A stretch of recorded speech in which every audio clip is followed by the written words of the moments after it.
Omzum yükle doldu ama bende vazgeçmek yoktu. Bitmedi, bitmedi, bitirmedim.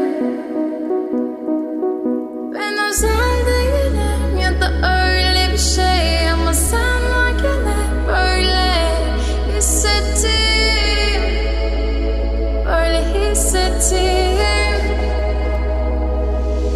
Yanan her şey görünmüyor olmalı, bunu sen de hatırlarsın da artık gel.